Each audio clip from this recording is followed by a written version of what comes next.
Fall bass fishing is associated with fast action, right? Crankbait and buzz baits, spinner baits, top water. The bass are just slamming bait fish. They're busting shad on the surface, lots of action and activity. Yeah, absolutely, but it's not always like that. And sometimes guys are a little disappointed or not sure what to do when they go out in the water and that's not happening. Sometimes you have some fronts come through, progressively stronger and stronger fronts as the fall gets closer to winter. The water starts to cool down. You may have lake turnover, things like that start to shut the fish down or at least temporarily slow the bite down. So what do you do during that time? Well, that's when I break out the trusty Senko or the Yum Dinger. I like to fish them in several different ways depending on the circumstances, and so I'm going to go through 5 of them with you right here. First one I like to do, well, it's the old traditional way. It's this way. It's just weightless, Texas rig weightless.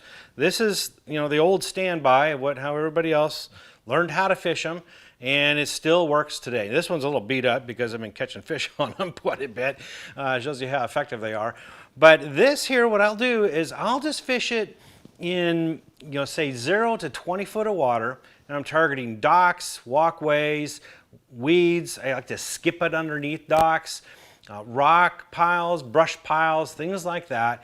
The fish a lot of times when they don't want to chase baits, they'll snug up against these things, and this is where the Senko or the Yum Dinger works really well. Just cast up to it and let it fall on a slack line all the way down until it hits bottom. Oftentimes it gets hit before it hits the bottom.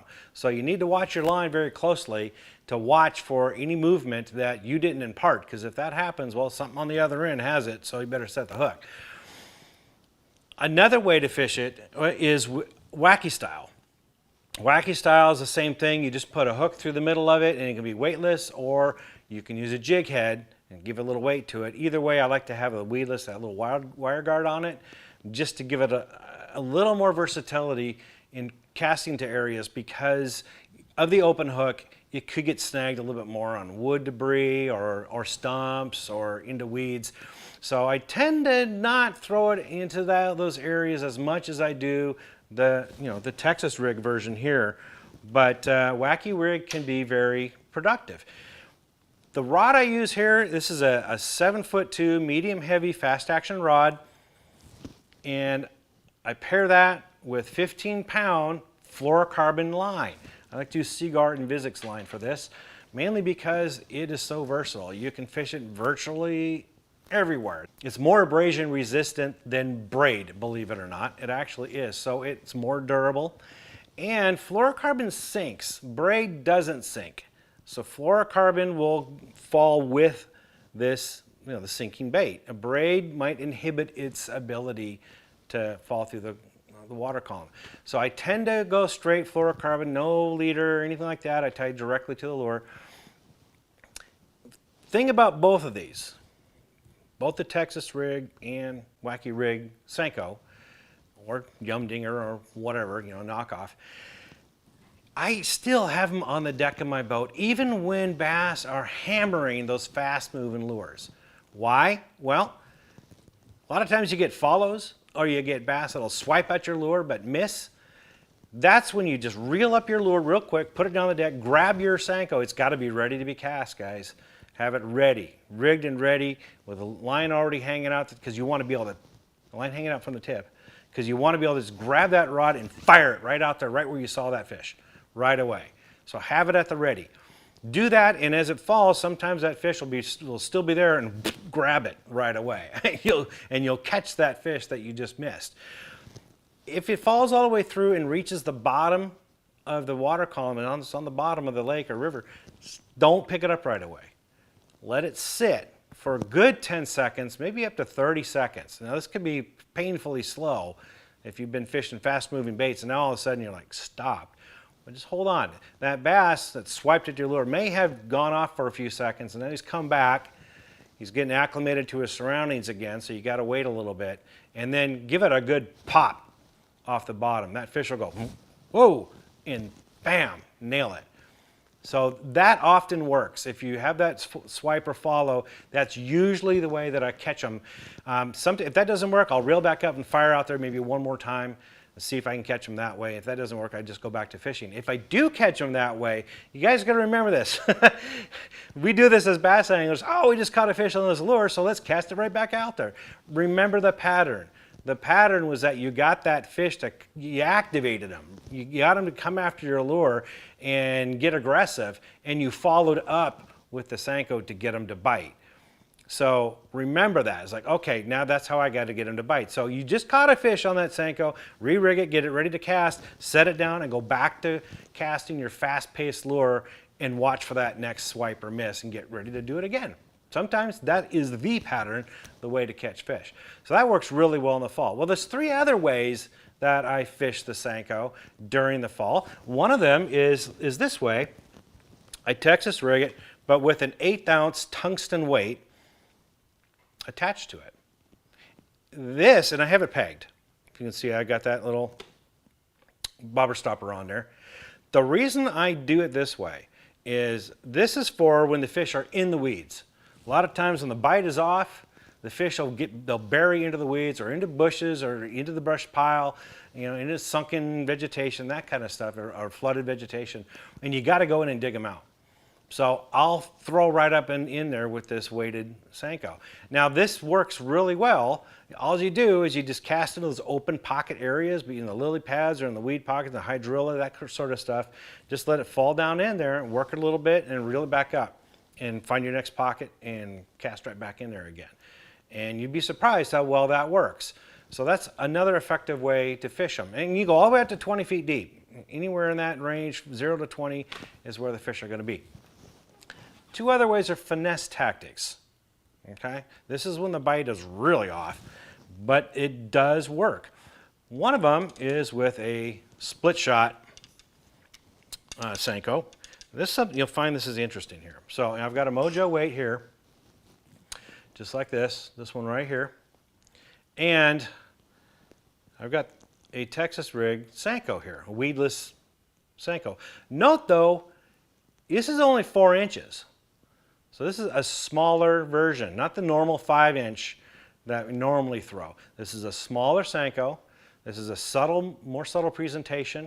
What you do is you cast it out and let it settle down to the bottom, and now you're just going to work it on the bottom, right? You're just going to slowly reel your reel and slowly bring them in and let it pause.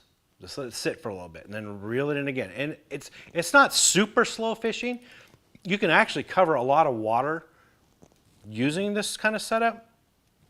A lot of people fish a split shot rig too slow. And it's one of the ways you can actually, if someone's crankbaiting, you can actually keep up with them using a split shot. You can reel it in almost that fast. That doesn't always work, but you get my idea. You can actually fish it a little bit faster than what most people do, a real slow, methodical crawl and stop and pick their way through. You don't have to do that necessarily. You can just move along at a pretty good pace and cover a lot of water. Alternatively, yeah, you can fish it very, very slow. And the way that I do that is I'm crawling that, I'm feeling the weight. I'm letting the weight tell me what's down there, and I'm feeling for a boulder, a small rock, a tree branch, anything different. A lot of times what the bass will do is, say you turn over, you had a big front come through, big cold front, shuts the bite way off. The bass are going to snug right up against that cover. They're going to be part of it. So what you do is you slowly crawl it on the bottom, feeling these things, and when you touch it, you feel that little resistant, okay, I'm up against something, pause. Just hold the rod in place, and then all you're going to do is just quiver it. You can hear my weight hitting it. But just quiver it just a little bit. Not a whole lot of action, but you just want that bait to just kind of dance there right in front of them. It's like, I see you, I know you're there. You just have to entice them to come over and bite it. So you have to slowly kind of give that little bit of an action without moving it much to get them to commit. So that can be very effective when the bite is painstakingly slow. That's how you can eke out a few bites when you're struggling to get anything with using a split shot. But otherwise, I use it to cover water in a finesse manner when the bass aren't actively chasing other kind of baits. And here, I'm using, this is the 7.3 medium power fast action spinning rod. I'm using 8-pound, this is 6-pound Seaguar Tatsu fluorocarbon line. Again, no braid, no leaders, no muss, no fuss. I'm just a straight up kind of guy, tying it directly to everything. I just want a full, complete connection the whole way. Again, fluorocarbon sinks, so it helps it stay on the bottom. Fluorocarbon is extremely sensitive, but more importantly, when you're fighting a fish back to you, this rod has to have a lot of give in it, so it keeps the fish pinned, and the line has some stretch in it. So again, as the fish is fighting you back, he's not going to use, like a braid has no stretch to it. And the fish will actually use that as leverage to pull free from the hook. So there's benefits to using fluorocarbon. And in the fall, well, you have clearer water too. And fluorocarbon is less visible than braid. So using this setup is great for covering water or picking it apart, depending on what the mood of the fish is. Another type of setup I use is, of course, a drop shot, right? So here we go. We've got, don't hook myself, another spinning outfit. And this is interesting, guys. So a couple things. First of all, I'm using a 3-inch Senko on here. So really small, little bait. And a lot of times if the bass are feeding on bait fish, and what size are they? 3 to 3.5 inches long. So that's one of the reasons why getting a smaller size works. Plus, look how far apart I have. The weight's way down here. And the reason for that is you want the fish to focus on this, and you want to get it up away from the cover a bit so it's visible at a further distance. The fish are, if they're being a little bit lethargic, you got to get their attention this time of year. So using a drop shot rig, you're positioning the bait in a way that has more visibility. Plus, a drop shot is really used for pinpointing and taking apart specific pieces of cover or structure. It's not really intended to be used to cover water. So I'll cover water with the split shot, and when I come up to a point, a hump, a rock pile, brush pile, a ledge, drop off, stump, whatever, that's when I'll set the split shot down, and I'll pick up the drop shot, and I'll pick apart that piece of cover.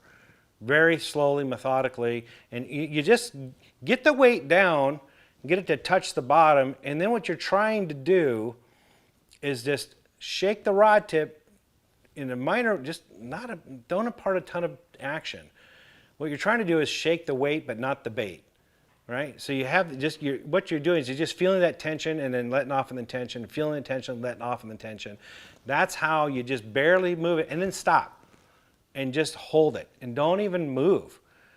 The action of the boat moving, the waves lapping up against your line, just hold it tight and just feel that, the wind hitting your line, whatever, is enough to make that bait is moving and dancing around, a little current under there and that kind of stuff. It is moving all on its own. You don't really have to do anything. And oftentimes that's all it takes to get bit. The key thing is patience. Right? You got to be very patient and work that piece of structure very methodically at all depths, 0 to 20 feet, until you get that bite and figure out where they're positioning in the water column. Then you can narrow down, like, hey, if I got bit in 10 feet of water, then I don't need to fish 20 feet deep. I don't need to fish in 4 feet of water. Right? Focus on that 8 to 12 foot zone. That'll help you narrow down your areas that you fish.